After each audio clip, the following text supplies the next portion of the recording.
को लेकर भी मुख्यमंत्री शिवराज सिंह चौहान ने हरी झंडी दे दी है। बेहद सराहनीय पहल दिखाई दे रही है प्रदेश सरकार की। गजेंद्र की ओर रुख करूंगी। गजेंद्र, क्या जानकारी मिल पा रही है? जिस प्रकार से आपने बताया कि वहां पर जो नकली दूध बरामद हुआ था उसके खिलाफ कार्रवाई की गई, उसे नष्ट किया गया है, आगे किस प्रकार से कार्रवाई की जाएगी? और बड़ी बात यह है कि शुद्ध के लिए अब सरकार को युद्ध करना पड़ रहा है। वहां की जो जनमानव है, वहां के लोगों पर इसका कैसा प्रभाव पड़ा था? क्या वो जो जहरीला दूध था उसे पीने से कोई बीमारी की खबर सामने आई है? आपको बता दें कि जो इससे पहले कमलनाथ सरकार द्वारा किया गया था, लेकिन क्योंकि अब शिवराज सरकार बैठी है सत्ता में, तो वो भी शुद्ध के लिए युद्ध कर रही है। और यहाँ पे एक मोबाइल वैन भी चलाई गई है जो लैब है। कल कैलाश में वो मोबाइल वैन रही थी जहाँ पे लैब के द्वारा चेक किए गए थे, कई लोगों के सैंपल भी लिए गए थे और उनकी भी कई लोगों पे कार्रवाई भी की गई थी जहाँ छापामार कार्रवाई थी। लेकिन सबसे बड़ी कार्रवाई ग्राम कोर्ट सिरसा में रही जहाँ पे नकली दूध बनाने वाली एक फैक्ट्री पे छापा मारा था। इसके बावजूद भी यहाँ पे कई ऐसे गाँव हैं जहाँ पे आज भी नकली दूध बनाने के कई कारखाने संचालित हैं। लेकिन लोगों की बात की जाए तो लोग यहाँ के जागरूक हैं।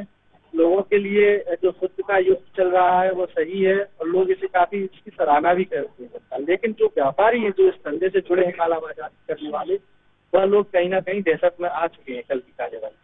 बिल्कुल, जिस प्रकार से आप बता रहे कि व्यापारी दहशत में आए हैं, गजेंद्र, जानना चाहेंगे कि जहां पर नकली दूध मिला है, क्या वहां के जो अधिकारी थे, उच्च अधिकारी और जो वहां के मालिक थे, क्या उनकी गिरफ्तारी अभी तक हो पाई है और आगे क्या कार्रवाई की जाएगी उनके खिलाफ? नहीं, गिरफ्तारी ऐसा कुछ नहीं हुआ है, लेकिन जहाँ पे ये गए थे वहाँ से कुछ लोगों को जो पकड़ा है, उनके वहाँ से जो सामग्री जब्त की गई थी उसे जब्त किया गया है। जो नष्ट करने लायक थी उसे कल नष्ट किया गया है। और अभी गुप्ता जी से बात भी नहीं हो पाई, उनसे कुछ ठीक खासा जवाब नहीं ले पाए। लेकिन कहीं ना कहीं कार्यवाही तो बड़े स्तर की चल रही है, जिसके चलते यहाँ पे सक्रिय है और मिलावटखोरों पे कहीं ना कहीं शिकंजा कसने की पहल मिलावटखोरों पर तो शिकंजा कसा जा रहा है। एक बात ये भी जानना चाहेंगे कि वहाँ के जो आम रहवासी हैं, जब उन्होंने इस प्रकार के दूध का उपभोग किया, जब इस प्रकार की नकली सामग्री का उपभोग किया, तो क्या किसी प्रकार की बीमारी देखने में मिली है? आमतौर पे देखा जाए कि आसपास के क्षेत्र में कैंसर और दिल की हृदयघात जैसी कई बीमारियां यहाँ पे बढ़ चढ़ के हो रही है। लोगों को आए दिन किसी न किसी रोगों से ग्रसित होना पड़ रहा है। कहीं ना कहीं जो बीमारियां जिसके दीर्घकालिक परिणाम मिलते हैं अभी नहीं दिखाई देते कुछ दिनों में। चलिए गजेंद्र, मैं आपको यहाँ रोकना चाहूंगी। हमारे साथ जिला खाद्य अधिकारी हैं अवनीश गुप्ता, वो जुड़ गए हैं। अवनीश जी, जिस प्रकार से देखा जाए तो सराहनीय पहल है, लगातार कार्रवाई की जा रही है। आपसे एक बार विस्तार पूर्वक कार्रवाई की जानकारी लेना चाहेंगे। कहाँ कहाँ कार्रवाई की गई और किस प्रकार की सामग्रियां वहां पर नष्ट की गई हैं? हेलो जी अवनीश जी। हाँ, नमस्कार। बिल्कुल, बहुत स्वागत है अवनीश जी। बेहद सराहनीय पहल है ये जो खाद्य विभाग द्वारा की जा रही है। लगातार देखा जाए तो शुद्ध के लिए युद्ध जो करा जा रहा है वो बेहद सराहनीय है। क्या जानना ये चाहेंगे कि जहां जहां भी कार्रवाई हुई है, खाद्य सामग्री को नष्ट किया गया है, नकली सामग्री को, कहां कहां ये कार्रवाई हुई है और कितनी मात्रा में खाद्य सामग्री नष्ट की गई है? कलेक्टर महोदय मुरैना ने सख्त निर्देश दिए हैं कि मिलावटखोरों के विरुद्ध कड़ी कार्रवाई करनी है। इसी तारतम्य विभाग द्वारा एक कैलारस कस्बा है, उसमें एक गांव आता है कोट सिरसा, तो वहाँ पे सूचना मिली थी कि साहब यहाँ पे इस तरह से नकली दूध बनाया जा रहा है। तो जब टीम वहाँ पर पहुंची तो वो वहाँ पर रिफाइंड मिला के नकली दूध तैयार। जी जी, तो वहां पर कार्रवाई की गई। अवनीश जी, एक और जानकारी आपसे लेना चाहेंगे कि आम जो जनता है उस पर ये जो सामग्री है इनका किस प्रकार से प्रभाव पड़ रहा है और आगे किस प्रकार से सख्तता दिखाई जाएगी कि ये जो कार्य प्रणाली चल रही है नकली सामग्री की वो अब ना हो? देखिए, जिला प्रशासन लगातार कार्रवाइयां कर रहा है। शुद्ध के युद्ध में भी सबसे ज्यादा कार्रवाई मुरैना जिले से ही हुई थी और अभी जो मिलावट से मुक्ति अभियान चलाया जा रहा है उसमें भी विभाग लगातार कार्रवाइयां कर रहा है। और इसमें जो सामान मिला है उसमें प्रथम दृष्टया ये देखने को मिला है कि वह जो स्किम्ड मिल्क होता है जिसमें से मिल्क फैट निकाल लेते हैं, उसकी जगह वो रिफाइंड ऑयल मिलाकर और अच्छा दूध बना रहा था, जिसको वो कैलारस के चिलरों में बेच रहा था। तो अभी ये जानकारी ली जा रही थी, मतलब जानकारी ली जा रही है कि वो कौन कौन से चिलरों को वो बेचता था।